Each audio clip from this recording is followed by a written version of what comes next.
역사를 지나오면서 6주 또는 7주 동안 날수로는 36일에서부터 40일 정도를 지켜온 절기입니다. 현재는 처음처럼 다시 40일을 지키고 있고, 그 날짜의 계산은 월요일부터 토요일까지의 6일을 총 6주간 보내고, 부족한 4일은 그보다 한 주 앞에 수요일부터 토요일까지를 채워 넣는 방식으로 지키고 있습니다. 이 절기에 주일을 포함시키지 않는 이유는 그날은 주님의 부활을 기념하는 날이기 때문입니다. 강림절기의 색깔 보라는 고난을 상징합니다.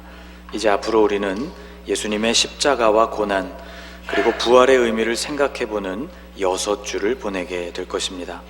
십자가의 은혜가 더욱 새롭게 다가오는 특별한 절기가 되실 수 있기를 축복합니다.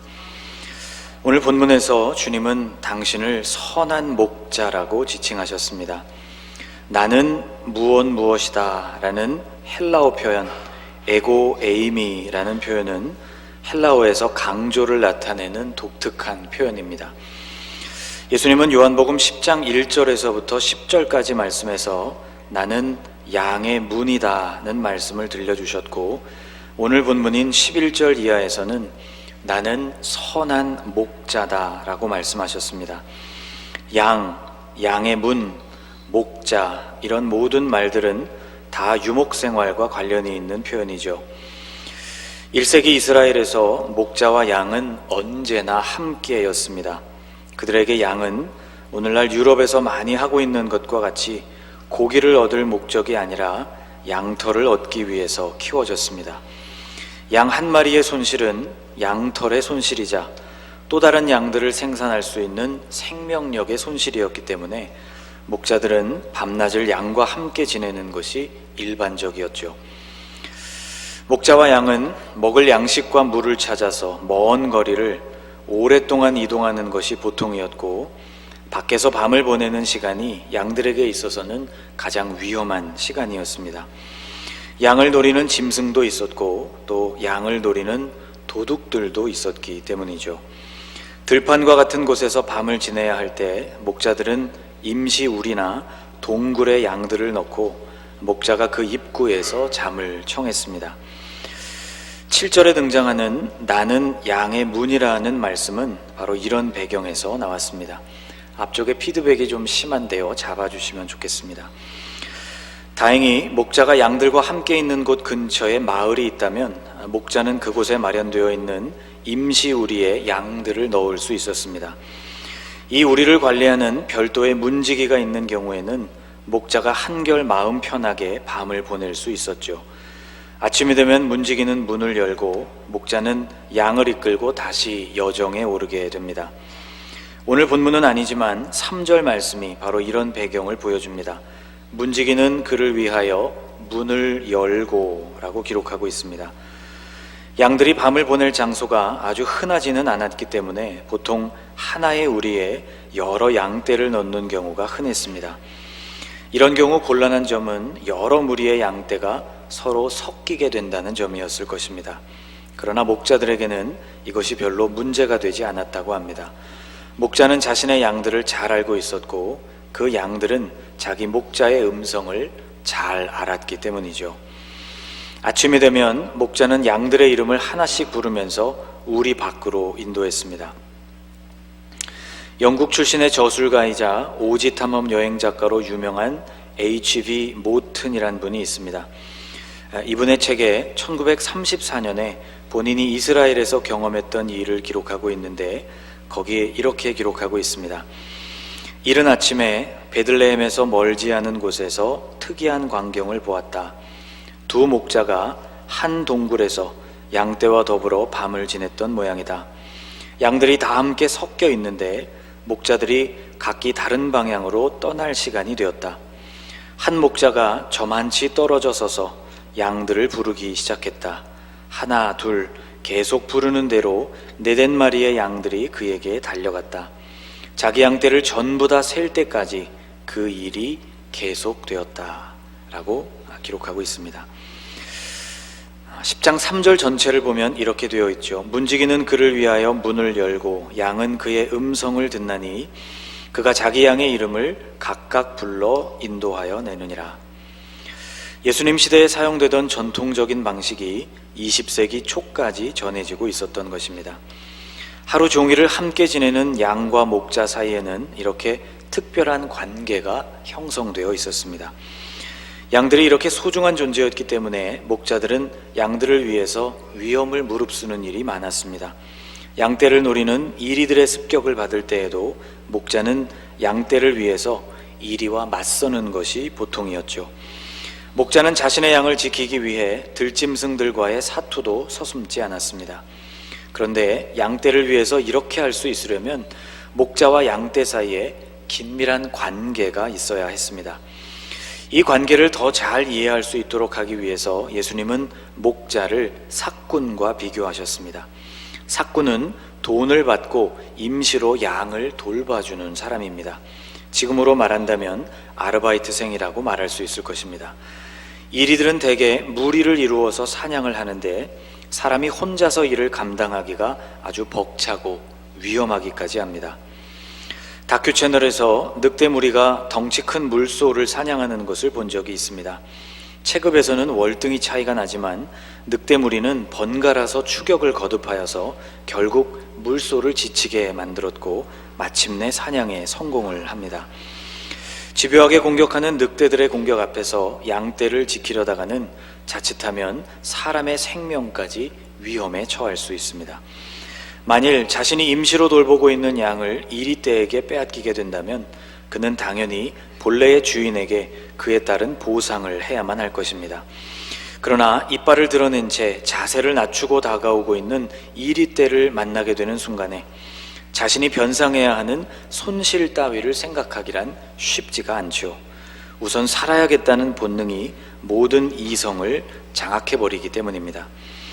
그러나 이것은 어디까지나 아르바이트생의 경우이고 그 양떼와 24시간을 동행하는 목자의 경우라면 이야기가 달라집니다. 목자에게 있어 양은 식구이자 친구와 같은 존재입니다. 목자는 양들을 하나하나 알고 있고 그들 하나하나에는 목자가 붙여준 고유한 이름이 있습니다. 이리에게 이런 양들을 빼앗긴다는 것은 목자에게 있어서는 단순한 경제적인 손실의 문제가 아닌 것이죠. 그것은 식구를 잃는 것이고 친구를 잃는 일입니다. 그러므로 목자는 이리의 날카로운 이빨 앞에서도 뒤로 물러서지 않는 것이죠. 이것이 바로 목자와 삭군의 차이입니다. 꽤 오랜 시간을 목동으로 지냈던 다윗은 골리앗과 싸우러 나가기 전 자신의 경험을 이렇게 회상했습니다. 다윗이 사울에게 말하되 주의 종이 아버지의 양을 지킬 때에 사자나 곰이 와서 양떼에서 새끼를 물어가면 내가 따라가서 그것을 치고 그 입에서 새끼를 건져내었고 그것이 일어나 나를 해하고자 하면 내가 그 수염을 잡고 그것을 쳐 죽였나이다. 목자에게 양은 친구이자 식구나 다름이 없었습니다. 목자가 양을 위해 헌신하는 것, 사나운 들짐승들로부터 지켜내려는 모습은 책임감만을 강조해서 될 수 있는 일이 아니죠. 그것은 함께 지내온 시간 속에서 생긴 진실하고 돈독한 관계에서부터 비롯됩니다. 시켜서 될 수 있는 일이 아니라는 뜻입니다. 당신 스스로를 선한 목자라고 말씀하신 예수님은 당신이 양을 알고 양도 당신을 안다고 말씀하셨습니다. 오늘 본문 14절에 이렇게 기록되어 있죠. 나는 선한 목자라. 나는 내 양을 알고 양도 나를 아는 것이. 양들을 위해 목숨을 바칠 수 있는 것도 바로 이런 이유에서였습니다. 15절이 이렇게 이어집니다. 아버지께서 나를 아시고 내가 아버지를 아는 것 같으니 나는 양을 위하여 목숨을 버리노라. 예수님은 양들을 위해 목숨을 버리는 것이 억지로 이루어질 수 있는 일이 아니라는 것을 잘 알고 계셨습니다. 18절에서 주님은 이렇게 말씀하셨죠. 같이 읽어볼까요? 이를 내게서 빼앗는 자가 있는 것이 아니라 내가 스스로 버리노라. 여기 내가 버린다는 말에 더해서 스스로라는 말, 헬라어 에마우투라는 말이 더해져 있습니다. 양들을 위해서 목숨을 버리는 것이 그 누구의 요청이나 강요에 의한 것이 아니라 당신의 온전한 선택이라는 것을 강조하고 있는 말씀이죠.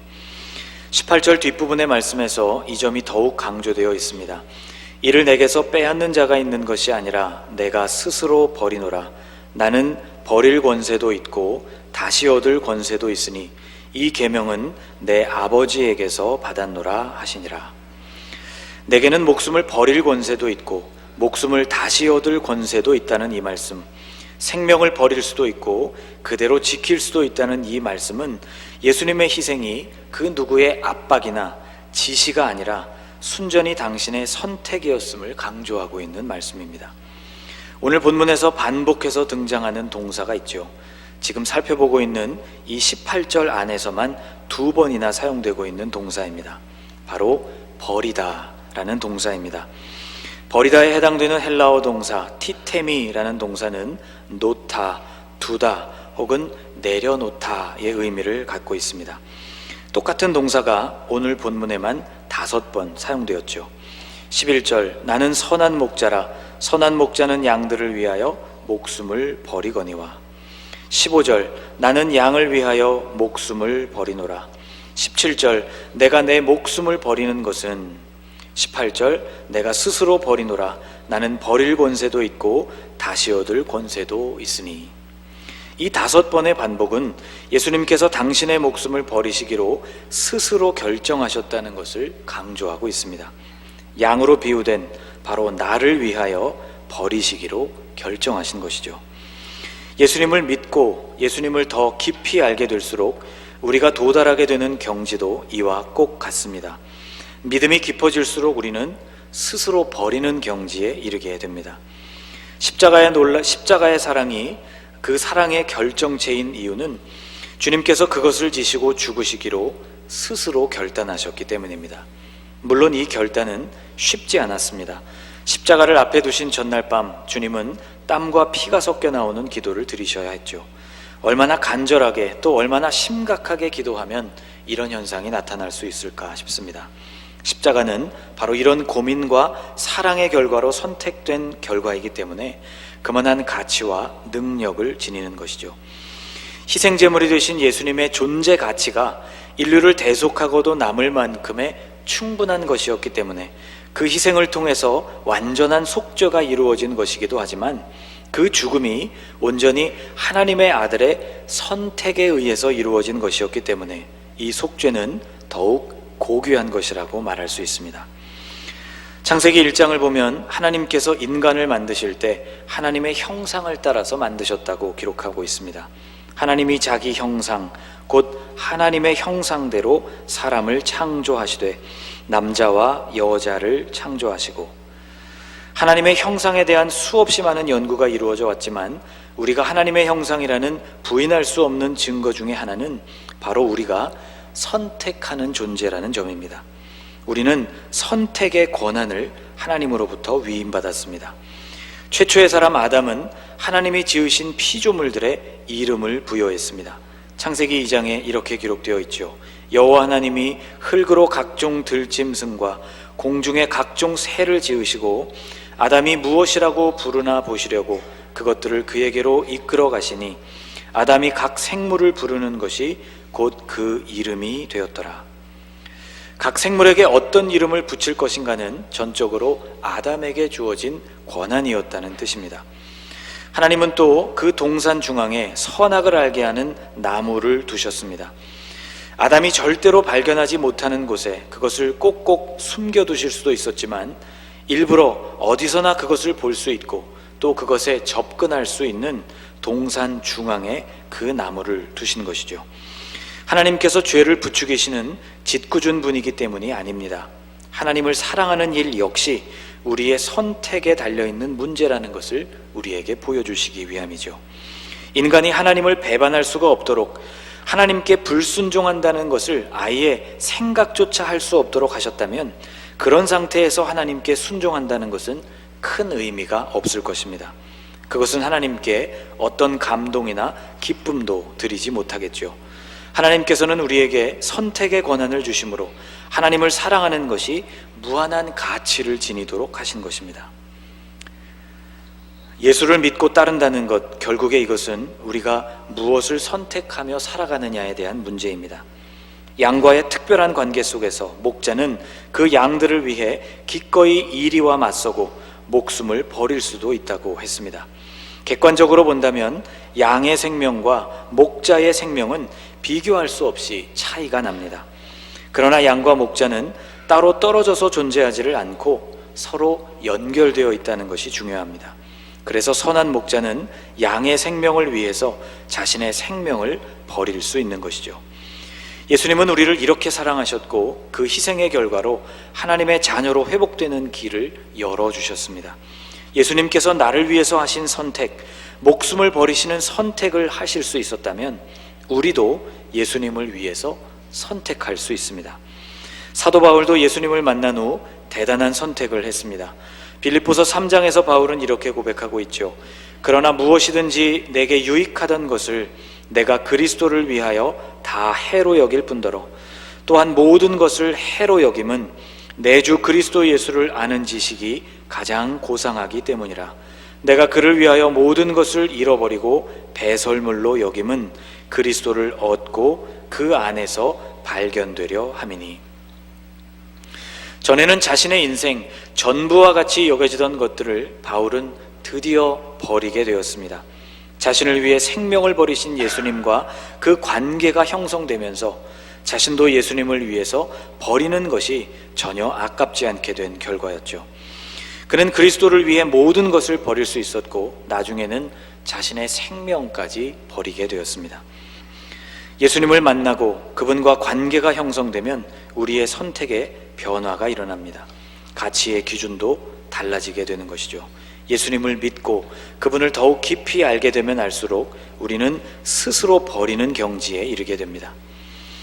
여러분, 올해 우리가 표어로 삼은 이 말씀을 다시 생각해 보십시다. 우리의 몸을 산 제물로 주님께 드린다는 것, 주님이 받으시기에 합당한 예배로서 우리의 삶을 드린다는 것은 하나님의 뜻을 분별하고 그것을 따른다는 것인데, 여기에는 우리의 선택이 있어야 합니다. 무엇을 취하고 또 무엇을 버릴 것인가의 선택이 우리 앞에 온전히 놓여 있습니다. 시작된 이 사순절을 어떻게 보낼 것인가 하는 문제도 전적으로 여러분의 선택에 놓여 있습니다. 사순절이든 혹은 강림절이든 또는 감사절이든 그것이 나에게 무슨 의미가 있느냐고 생각하면서 평소와 다름없이 보낼 수도 있습니다. 예수님이 나를 위해서 목숨을 버리셨다니까 조금은 미안한 마음으로 나도 사순절 기간만큼은 좋아하는 일을 버리고 멈출 수도 있습니다. 사순절 동안 그 결심을 지켜내는 일도 결코 쉬운 일은 아니겠지만 사순절이 끝남과 동시에 다시 전과 같은 생활로 돌아가 버린다면 그 거룩한 선택의 유효기간은 그저 40일짜리였던 것에 불과합니다. 한시적으로가 아니라 여러분 진실로 버리실 수 있기를 주님의 이름으로 축복합니다. 목자와 양의 관계에서 목자가 목숨을 버리는 일을 자신의 목숨을 버리는 일로 고민하지 않고 다만 양들을 위하는 마음에서 자연스럽게 그것이 나타났던 것처럼 우리와 주님의 관계에서 무엇인가를 버리고 또 무엇인가를 끊어내는 것이 주님을 사랑하기 때문에 아주 자연스럽게 나타날 수 있는 것이 될 수 있기를 주님의 이름으로 축복합니다. 예수님은 우리를 친구라고 말씀해 주셨습니다. 이제부터는 너희를 종이라 하지 아니하리니 종은 주인이 하는 것을 알지 못함이라. 너희를 친구라 하였노니 내가 내 아버지께 들은 것을 다 너희에게 알게 하였음이라. 여러분, 이 특별한 관계 속에서 우리를 향하신 주님의 결단뿐만이 아니라 우리의 특별한 선택과 결단이 그것을 뒤따르실 수 있게 되시기를 주님의 이름으로 축복합니다. 기도하겠습니다.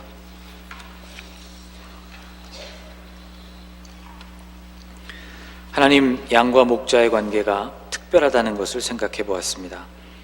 이리에 맞서는 목자는 자신이 목자라는 책임감이나 양을 잃게 되었을 때 생길 손해 때문이 아니라 그 양이 자신의 친구이자 식구처럼 여겨지는 그 특별한 관계 때문에 그럴 수 있다는 것을 묵상했습니다. 주님께서 우리를 위하여 스스로 목숨을 버리신 것을 기억합니다. 그리고 우리에게도 같은 선택의 권한이 주어졌다는 것을 기억합니다. 오늘 우리에게 주어진 온전한 선택의 권한으로 우리가 주님을 사랑하기를 선택하고 주님의 뜻을 분별하는 일에 우리의 마음을 기울이기로 선택하고 그 뜻을 따라 살기로 선택하는 하나님의 자녀들이 되게 해 주옵소서.